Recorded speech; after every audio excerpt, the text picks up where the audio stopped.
hancur, keluarga yang broken home, dan juga pecandu narkoba, tapi Tuhan bisa ubahkan tahun 98. Tetapi apa? Inilah yang seringkali banyak orang bisnis sudah krisis, target sudah menurun pencapaiannya, dan juga apa, penjualan makin merosot, baru mau berubah, baru mau mikir. Banyak orang sudah di ICU baru mau cari Tuhan. Gak apa-apa sih, masih ada waktu, masih ada kesempatan kasih karunia Tuhan. Tapi saya mau beritahu orang-orang sukses, jangan tunggu kepepet baru mau berubah. Jangan tunggu krisis baru mau berubah. Jangan sudah bisnis kita dihantam baru mau berubah. Tapi cara berubah yang terbaik adalah sebuah awareness, sadar diri. Orang yang sadar diri, dia akan melakukan perubahan diri dengan lebih baik. Makanya di luar sana banyak orang gak berubah. Tahu gak kenapa saudara? Karena gak sadar diri. Yang ada apa? Tidak tahu diri. Atau apa? Lupa diri. Nah ini problemnya saudara. Tapi kalau teman-teman, bapak ibu yang bapak-bapak, mohon maaf, jarang ibu, bapak-bapak semua ya. Jadi kebiasaan bapak ibu saudara. Saudara bapak-bapak yang luar biasa, di sini saya mau katakan bahwa ketika kita sadar apa yang kita perlu rubah di diri kita, ini akan membawa sebuah terobosan dalam hidup kita. Apa yang kita perlu sadari hari ini? Mungkin kepemimpinan kita perlu ditingkatkan.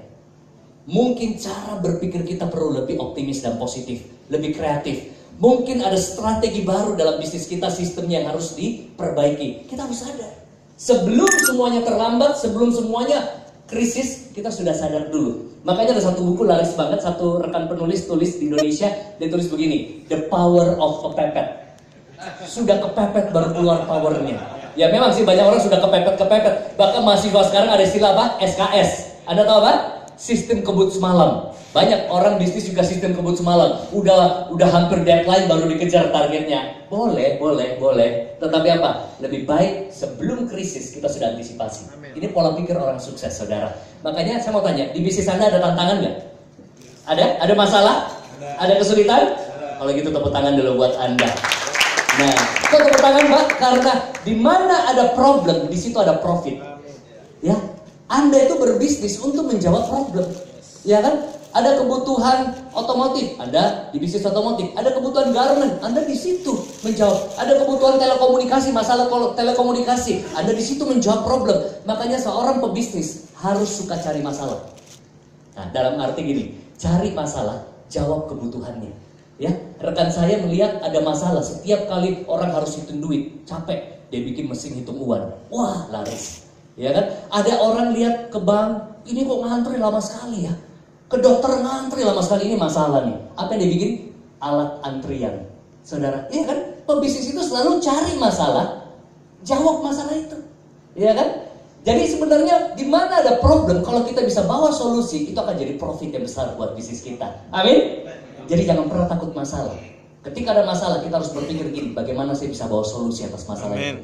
Dokter yang bisa menyembuhkan banyak orang akan laku. Ya kan? Bahkan orang-orang yang bisa membantu banyak orang, melayani banyak orang, ya kan? Profit ada di situ, ya kan? Nah, di sini yang saya mau katakan bahwa ketika Anda bilang ada masalah, ada tantangan di bisnis Anda, berarti Anda ada mungkin di jalur yang tepat untuk apa? Memperbesar kapasitas Anda. Di sini ada satu statement yang luar biasa dikatakan begini, jangan pernah mengalahkan tantangan, challenge dengan memperkecil masalahnya. Banyak orang ketika ada masalah dia berpikir seperti ini, gampang lah, gak usah dipikirin, ntar juga beres, ya kan? Nah, ada lagi yang bilang begini, biar waktu yang menyelesaikan. Wah, itu bahaya tuh cara berpikir seperti itu. Sudah ada masalah dia bilang gini, biar waktu yang menyelesaikan. Hari ini saya mau katakan, you don't overcome challenge by making them smaller. Artinya apa? You overcome, Anda mengalahkan masalah Anda, tantangan di bisnis Anda, dalam hidup Anda, dalam keluarga Anda, dengan memperbesar kapasitas Anda. Katakan sama-sama, perbesar kapasitas. Ketika kapasitas Anda makin besar, masalah jadi enteng. Coba lihat di bisnis yang Anda jalani. Dulu waktu Anda mulai jalani, apa-apa nggak tahu mungkin. Aduh, gimana caranya nih? Jalurnya di mana? Ambil barangnya gimana? Nanti bayarnya gimana? Tapi ketika Anda sudah jalani 10 tahun, tutup mata pun sambil makan di sini bisnis jalan. Kenapa? Apakah nggak ada masalah di bisnis Anda? Ada. Tapi Anda sudah punya kemampuan, kapasitas, pengetahuan, cara berpikir yang sudah jauh lebih besar. Berarti apa? Ketika ada tantangan-tantangan lain, yang Anda harus perbesar apa? Kapasitas. Ketika kapasitas Anda besar, masalah seakan-akan jadi kecil. Bukan masalahnya jadi kecil loh, seakan-akan. Karena Andanya sudah punya pengalamannya, punya pengetahuannya. Nah, ini yang saya mau katakan, kita harus upgrade mentalitas kita. Katakan sama-sama mentalitas. Dan ada satu statement menarik begini. Untuk level pencapaian yang berbeda, untuk level penghasilan yang berbeda, income, butuh cara berpikir yang berbeda. Menghasilkan 1 juta per bulan, dengan 10 juta per bulan, dengan 100 juta per bulan, cara berpikirnya beda? Beda. Memimpin 10 orang, dengan memimpin 100 orang, dengan memimpin 1000 orang, cara berpikirnya beda nggak? Memimpin bisnis kecil dengan bisnis yang besar, cara berpikirnya beda nggak? Saudara, hari ini saya beritahu, kalau kita mau punya pencapaian yang luar biasa, yang harus kita perbesar adalah kapasitas cara berpikir kita. Tahukah Anda, saudara, kita ini sudah terpola seringkali pikiran kita, sampai akhirnya membuat kita nggak kreatif sebagai orang-orang Indonesia. Kita ini terpola mindset, ya katakan sama-sama mindset. Apa itu mindset, Bapak Ibu? Bapak-bapak? Pola pikir. Nah, Anda mau lihat saya tes mindset Anda sama-sama? Saya sebut satu kata, Anda sebut satu merek, saya tahu pola pikir Anda. Tahapan, deterjen, air mineral, teh botol, mie instan. Orang pintar minumnya berhasil memang ya, iklannya berhasil semua. Langsung tembus di pola pikirnya semua, ya kan? Nah, kenapa? Apakah air mineral cuma Aqua? Apakah mie instan cuma Indomie? Tidak. Yang lucu, saya ngomong di Bank Mandiri, saya ngomong di Bank Permata, saya ngomong di Bank BI, saya bilang gini, tahapan. Mereka teriak, BCA. Ngomongin kompetitor, ya kan? Artinya apa? Sudah terpola. Bahkan kadang-kadang di depannya ada merek lain, Ades, ada Duatang, ada Cleo, tetap aja Aqua. Ada yang bilang, Pak, itu kan merek pertama. Boleh, tapi saya kurang setuju sepenuhnya. Kenapa? Ada yang bukan merek pertama. Rinso bukan merek pertama mungkin ya. Indomie juga bukan merek pertama. Sarimi atau Supermi. Kalau Aqua memang merek pertama untuk kategori air mineral. Tapi apa yang terjadi di pikiran kita? Ini hasil dari repetition. Sesuatu yang berulang-ulang masuk di pikiranmu, itu yang keluar. Yang saya kaget begini, saya ngomong di Cibitung, bapak-bapak coba tebak ya. Nah, satu waktu saya ngomong di Cibitung di satu pabrik, jawabannya beda semua. Ini karyawannya semua ya, saya bilang gini, misalnya tahapan, mereka teriak ekonomi, deterjen. Dia bilang so clean, saya bilang mie instan, mereka bilang mie sedap. Anda tahu perusahaan apa? Wings Group. Saya bilang untung Anda berkata seperti itu. CEO-nya atau direkturnya duduk di depan. Coba kalau salah jawab, tolong cat dia. Ya kan? Artinya apa? Ini mindset Bapak Ibu. Bapak-bapak, ya kan? Ini harus mindset juga nih. Mindsetnya kalau bicara ada bapak, ada ibu ya. Ini semua bapak-bapak semua nih. Ini mindset. Gak mudah mengubah mindset. Tapi Anda tahu nggak? Ketika seseorang ikut Tuhan, ya, rohnya diperbaharui. Dia percaya Yesus, dia masuk surga, ya kan? Alkitab katakan apa? Barang siapa mengaku dengan mulut, percaya dengan hati, dia diselamatkan dan dibenarkan. Tapi Anda tahu ada satu problem kita. Kita lupa memperbaharui cara berpikir kita. Makanya Roma 12 ayat 2 berkata apa? Berubahlah oleh pembaharuan budimu. Saudara bisa menjadi orang yang KTP-nya Kristen, rohaninya Kristen, tapi cara berpikirnya masih cara berpikir dunia. Ini yang Tuhan mau. Ini PR saya dan PR saudara seumur hidup. Setiap kali kita baca firman, kita dengar firman, ganti pola pikir kita yang lama dengan pola pikir yang baru. Gak mudah loh Bapak Ibu. Bapak-bapak. Hitungin ya berapa kali ini. Oke. Nah, kan pengulangan. Oke. Nah, saudara, saya mau beritahu bahwa tidak mudah. Coba bayangin, saudara sudah 40 tahun ikut Tuhan. 40 tahun ikut dunia. Terus di usia 41 tahun kenal Tuhan. 40 tahun pola pikirnya pola pikir apa? Dunia. Mau diubah mudah nggak? Gak mudah, perlu butuh waktu. Ya kan? Mungkin misalnya pola pikirnya gini, gimana sih, mana mungkin bisnis kalau nggak bohong? Ketemu dengan sebuah kebenaran.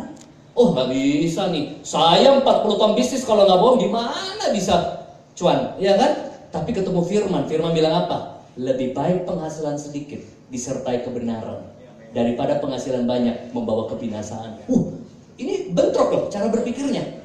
Nah, tapi yang saya mau kita harus ubah begini. Sekarang kita pikir.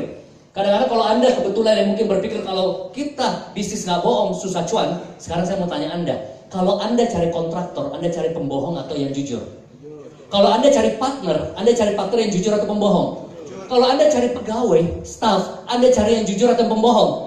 Kalau Anda cari dokter yang jujur atau pembohong? Kalau Anda cari supplier, cari yang pembohong atau jujur? Berarti orang jujur dicari loh. Tepuk tangan dulu kalau Anda jujur, Anda akan dicari orang. Ya. Sekarang dicari pengusaha-pengusaha yang bisa jujur dan punya integritas. Makanya ada pola bisnis katanya orang Tionghoa. Ya kan, saya nggak pintar bahasa Mandarin ya, cuma saya belajar aja pernah. Ternyata kalau bisnis itu harus 3C katanya. Ya kan? 3C itu pertama harus cengli katanya. Yang kedua harus cincai. Yang ketiga cuan.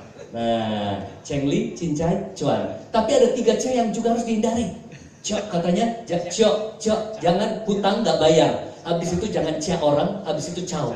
Nah, itu bahaya tuh, sudah cia caw lagi. Nah, jadi ada pola-pola pikir Tionghoa juga saya rasa alkitabiah juga ini. Ya, jangan sudah makan orang caw lagi, saudara. Nah, ini yang saya mau katakan, siap nggak kita mengubah mentalitas kita? Saudara kalau punya bisnis, saudara punya organisasi atau bisnis perusahaan Anda akan maju kalau mentalitas orang-orang Anda maju. Tahu nggak, saya keliling banyak perusahaan, mental karyawan seperti apa? Problemnya adalah di mentalitas. Selalu mental karyawan seringkali beberapa itu butuh diubah. Karena cara berpikirnya begini, saya karyawan, dikaryakan untuk melawan. Ya gimana mau maju? Bahkan itu banyak sekali sekarang karyawan-karyawan yang penyakitan, saudara. Ya, karena saya trainingin karyawan-karyawan, saya bilang ini sakit-sakitan semua. Tahu nggak sakit apa? Ginjal, gaji ingin naik kerja lamban, asma asal mengisi absen, dikit-dikit pucat, dikit-dikit mau pulang cepat. Nah, mungkin kalau Anda punya karya seringkali dapati penyakitnya seperti itu ya. Tugas Anda sebagai pemimpin menolong mereka hidupnya lebih baik, lebih unggul, lebih luar biasa. Ya, semua pengaruh dari kepemimpinan Anda, saudara. Saudara, sebuah bangsa maju atau tidak itu dari mentalitas orang-orangnya juga. Saudara, kira-kira kalau ada di Asia negara yang cukup maju, kira-kira yang terbayang di pikiran Anda negara apa? Oke, yang dekat-dekat aja ya, Singapura, Jepang, Korea, Hongkong, Korea, ya, Cina. Nah, beberapa ini maju. Kalau Anda lihat, kenapa mereka maju? Mentalnya beda. Contoh di Singapura. Anda tahu Singapura itu cuma 5 juta orang penduduk. Indonesia, saya baru baca lagi kemarin dari Badan Pusat Statistik, 230 juta. Jadi kalau mau pasarin apapun Indonesia, pasar yang luar biasa. Tepuk tangan dulu karena Indonesia sebuah negara yang membanggakan buat kita ya. Nah, mau bisnis apa itu enak banget di Indonesia sebenarnya. Cuma sebenarnya problem yang kita harus malu adalah mentalitas. Singapura cuma 5 juta orang. Ada yang bilang gini, orang Indonesia semua buang ludah bersamaan banjir Singapura. Bahkan karena saking kecilnya. Kita di Indonesia angka kelahiran saya kaget 4,7 juta per tahun sampai 5 juta. Berarti tiap tahun ceplok lahir satu Singapura. Ceplok lahir satu Singapura. Karena angka kelahiran di Indonesia saja sama dengan satu negara. Tapi yang luar biasa, Singapura hebat. Kenapa? Kita keliling satu hari naik MRT habis satu negara. Dia nggak punya sumber daya alam. Mana ada mereka Tangkuban Perahu, mana ada Raja Ampat, mana ada Gunung Bromo. Ya, yang ada mereka apa? Bukit Batok, Bukit Timah. Itu pun nama lokasi ya. Nah, saudara Orchard yang mereka banggakan sekarang mungkin MBS dengan Universal Studio, tapi yang luar biasa apa? Mereka punya sumber daya manusia yang luar biasa. Mereka punya mentalitas. Yang kedua Jepang. Jepang hancur tahun 45, saudara. Kita merdeka tahun 45. Tapi kalau kita boleh jujur, sekarang mereka jadi market leader di bidang otomotif. Hampir mobil-mobil sejuta umat, motor-motor sejuta umat itu produk Jepang. Kawasaki, Toyota, Honda, Nissan, Daihatsu, Isuzu, dan lain sebagainya. Yang selebihnya mungkin yang premium class biasanya dari Jerman dan lain sebagainya. Saudara, apa yang mereka buat ketika mereka hancur? Mereka bangun sumber daya manusia mereka. Otomatis, ini yang saya mau katakan, dengar baik-baik, lebih penting punya mentalitas daripada fasilitas. Orang selalu mau kerja, orang mau bisnis yang dikejar fasilitas. Nggak salah. Tapi kalau punya fasilitas, tidak punya mentalitas, sebentar lagi habis. Tapi orang yang punya mentalitas, dia bisa ciptakan fasilitas. Nah, saya lihat sekarang kalau Anda sering keluar kota sekarang ya, banyak sekali bandara bagus-bagus loh. Ke Balikpapan, gede banget. Ke Makassar bagus. Surabaya sekarang udah pindah juga tempatnya. Tapi yang saya sayangkan begini, kadang-kadang hanya dalam waktu singkat, jadi kumuh lagi. Ada fasilitas, tapi nggak diurus dengan baik. Orang-orangnya buang ludah sembarangan, buang rokok sembarangan, kumuh lagi, saudara. Nah, yang kedua, Jepang ambruk lagi, saudara. Waktu 2 tahun lalu, lebih 2-3 tahun ya.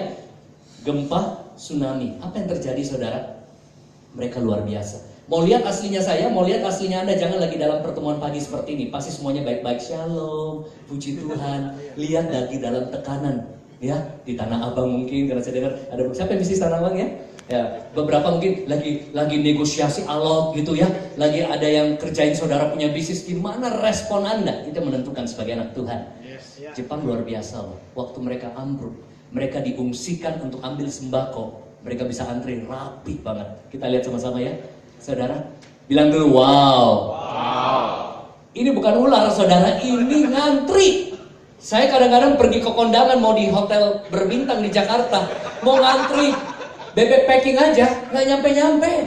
Males, jatuh-jatuhnya makan kue tewa jadi Muara Karang. Bener gak? Sering ya? Kalau Anda pergi ke mana? Ke kondangan sekarang di Jakarta, malas duluan. Kita ngantri, itu orang serobot semua. Saya jangan kapan nyampe-nya. Begitu nyampe udah habis bebeknya. Tinggal kulit itunya yang putihnya, saudara. Kenapa? Ini mental. Ya, anak-anak Tuhan jangan cuma jago doa, jago puasa, tapi harus punya mental yang luar biasa juga. Tepuk tangan dulu buat kita semua, saudara. Tapi tahu nggak? Sebelum Jepang ada satu negara, dia juga mengalami gempa, tapi tidak tsunami. Skala tekanannya lebih rendah, tapi apa yang terjadi? Langsung kerusuhan. Kita lihat ini Haiti. Apa bedanya, saudara? Mentalnya. Saya mau tanya Anda, ngomong-ngomong, kalau Indonesia ada apa-apa, kira-kira responnya kayak Jepang atau Haiti? Salah semuanya. Ada peserta saya bilang begini, Pak, lebih parah dari Haiti, Pak. Ini Haiti begini, tahu gak kenapa? Karena sudah lagi musibah. Saya pikir-pikir benar juga. Indonesia belum musibah sudah rusuh. Bagi sembako, rusuh. Bagi ampau, rusuh. Bagi beras murah, rusuh. Ada yang bilang gini mungkin, oh itu Pak, masalah perut Pak, makanya rusuh. Bukan cuma masalah perut. Launching BlackBerry di Pacific Place, rusuh juga. Bingung nggak? Makanya hari ini kenapa saya sampaikan ini? Supaya Anda sebagai leader-leader Kristen akan menjadi dampak membangun mentalitas orang-orang kita, kota kita, bangsa kita. Tepuk tangan dulu buat kita semua. Nah, makanya saya katakan sukses itu ada polanya. Katakan ada polanya. Ada caranya. Jadi kalau lihat orang lain bisa berhasil, bisa sukses, bisa hebat, semua ada caranya, ada strateginya. Karena otak manusia itu lihat pola. Katakan pola. Kalau Anda nggak percaya, coba lihat di depan ya. Tolong baca. Boleh diucapkan, boleh di dalam hati. Kira-kira Anda bisa baca nggak? Suatu penelitian di Universitas Cambridge. Urutan huruf dalam kata tidak penting. Cukup huruf pertama dan terakhir yang ada pada tempatnya. Sisanya bisa ditulis berantakan, tetapi kita dapat membacanya. Ini disebabkan karena otak kita tidak membaca huruf per huruf, namun kata per kata atau pola. Luar biasa kan? Sadar atau enggak? Kalian baru saja membaca dengan tulisan yang berantakan. Walaupun tulisannya diacak, Anda bisa baca karena Anda